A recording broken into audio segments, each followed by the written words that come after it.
So we're going to talk about making banana puree for your little ones.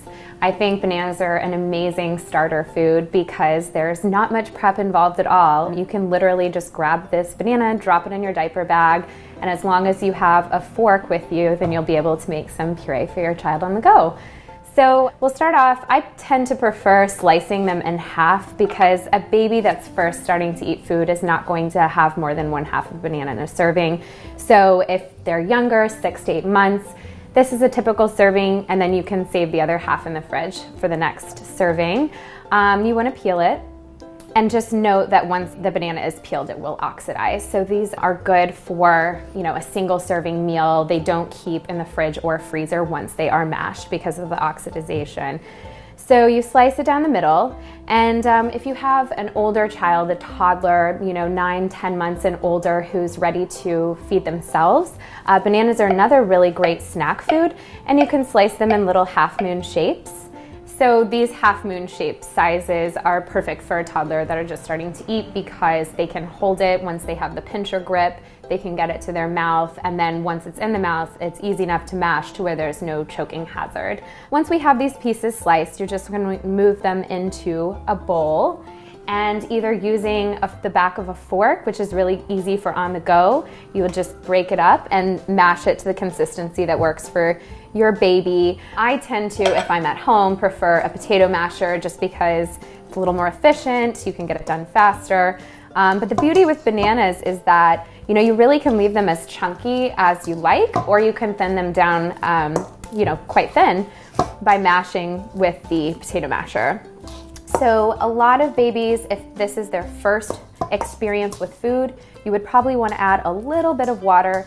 But one thing to note about bananas is they are technically a binder food, meaning that in some babies that are much younger, closer to 6 months, and with a less progressed digestive system, they tend to back them up a little bit. So while they aren't a great first food, I think that it's maybe better to introduce it as the 3rd or 4th food item for your baby because there can be constipation as a side effect. So once you've brought the banana to the consistency that works for your baby, you can put it into a little serving bowl.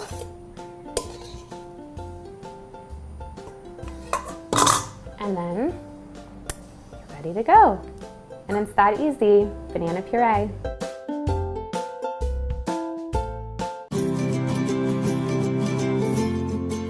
So now we're going to review how to make avocado puree for your baby. I think avocados are one of the best starter foods. They are ready to go. You don't have to cook them. You just slice and scoop. As children get older, they're a great snack on the go. But you just want to half it right down the middle.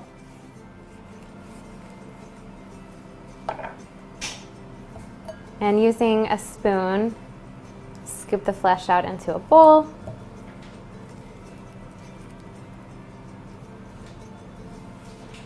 And then using a potato masher or the backside of a fork, you'll smash it out until you reach the consistency that works best for your baby.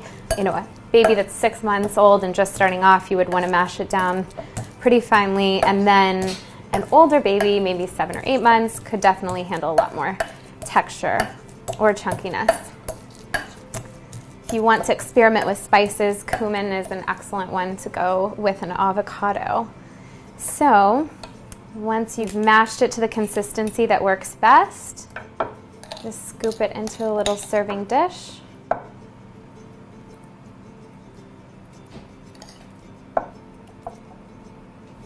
And it is ready to go. And that's how simple making avocado puree at home is.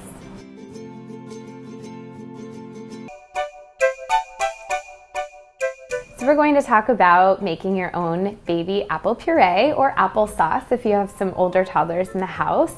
What you'll want to start off with is a sweeter variety of apple. I'm a huge fan of Gala, Honeycrisp, or even Red Delicious comes out very beautifully. Depending on, the quantity you're making, if you're doing just a few small servings, I tend to prefer to leave the peel on because about 90% of an apple's nutritional content will be in the peel. So if you peel it, you're removing so many beneficial nutrients for your child. So one of the big things that you want to focus on when you're slicing in order to steam the apples is to try to uniformly slice them so they cook evenly. So, you know, every chunk will be slightly different, but if they're more or less the same size, then they will cook evenly once they're in the steamer. So apples are really fantastic. They're one of the most high sources of fiber that you can find for children. So if you do have a child that's having constipation issues, this is a really great food to offer them to keep the system moving along, so to speak. So we have 3 apples sliced up here that we're going to put into the steam basket. And the reason that I prefer to steam is that it will retain the most amount of nutrients for your child versus roasting or boiling. So we'll add these apples to our steamer. And then we're going to give it about 4 to 5 minutes until it's fork tender. All right, so now that our apples have been steaming about 4 to 5 minutes, depending on how small or large you slice them, you just want to make sure they're nice and fork tender before you pull them out. So I use a slotted spoon and a regular just table fork to test the softness. Good to go. So now that they're fork tender, we'll add them to the high-speed food processor blender. Come on over here. And depending on the apple, varietals like a Red Delicious are probably going to come out a little bit waterier, so you want to strain off any excess water. These are Gala, so they tend to have a little less water in them, so we'll not have an issue with excess water. When you are preparing purees, I tend to start on the thicker side, so you want to take out a lot of the extra water because it's always much easier to thin them down than it is to thicken them back up. And as your baby grows, they'll tend to prefer the thicker as opposed to the thin. So we'll just flip on the blender and blend about 20-30 seconds.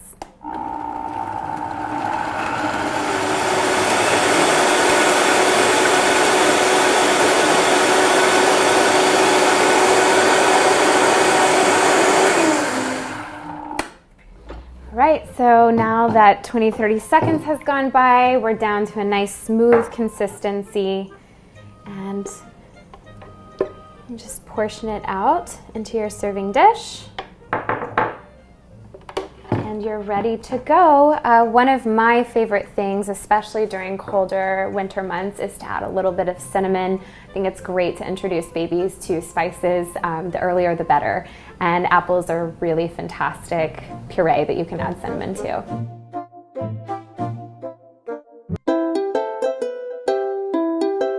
So now I'm going to go over the steps of making kiwi puree.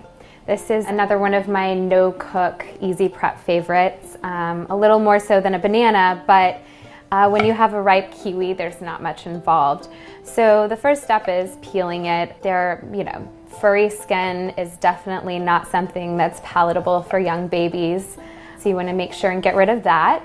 A lot of people will ask about the seeds. The seeds are actually very nutrient dense, so it really comes down to a preference on texture for your individual child.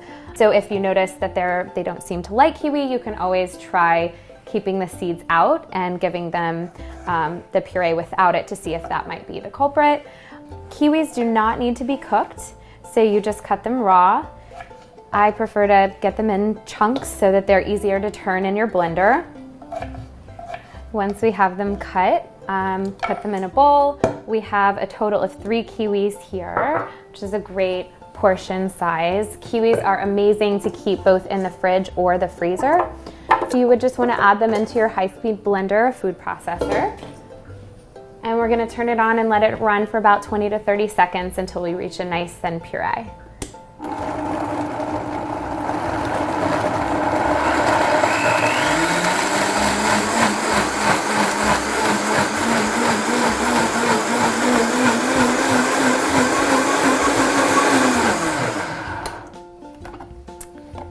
So once it's turned about 20 or 30 seconds, you're good to go. Sometimes chunks will collect on the side, so you may have to scrape it down and reblend a few times, but for the most part, kiwi, when it's nice and ripe, it'll come out to a nice thin puree straight away.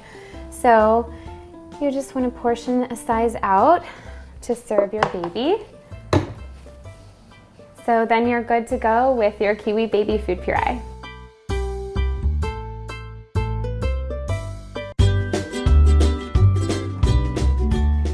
So now we're talking about making your own homemade baby cereal using oats. Oats are one of my favorite whole grains because no matter how you buy them at the supermarket, whether it's a steel cut oat, a quick oat, or a rolled oat, they have all been very, very minimally processed. So of all the whole grains out there, they're going to retain the most amount of nutrients and vitamins for your child.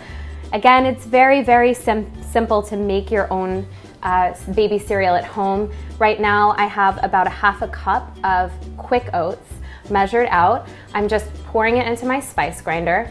This is a little bit more portion-wise than what you'll need per serving, but I tend to make more and then store the extra either in my fridge or freezer in an airtight container to save time going forward.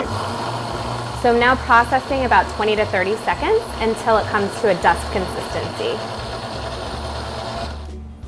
All right, so that was about 30 seconds. And as you can see, it's come out to a really nice dust consistency. It's basically what you would see in any packaged store-bought baby cereal off the shelf, but the good thing is that you don't have any of the stabilizers or added chemicals. So now what we'll do is measure out a 1/4 cup serving, which for a young baby would yield about 2 meals. For an older child, 8 months plus, will be perfect for a single serving. And we'll come over, we have a half a cup of water boiling, and we'll add in the processed oats. And you want to stir, stir, stir immediately when the oats go into the pan to prevent any sort of clumping, which could pose a choking hazard to your baby. And then we'll stir continuously for about 3 to 4 minutes until all of the water cooks out and we bring it down to an oatmeal consistency. So now we're right at a perfect oatmeal consistency for our little one. And you'll scoop off your portion size into the serving dish. And since cereals, whether it's store-bought or homemade, tend to come out a little bit gummy when prepared, I prefer to add in a puree. So this is a kiwi puree. And you just want to mix it in and stir, stir, stir. So I'm using the kiwi puree here, but any other puree, a sweet potato, apple, pear, all work very, very nicely, so long as you can add a little extra moisture to take the clumpiness out and prevent any sort of choking hazard. And of course, to add more flavor for your little one's expanding palate. And then you're all set with your homemade baby oat cereal.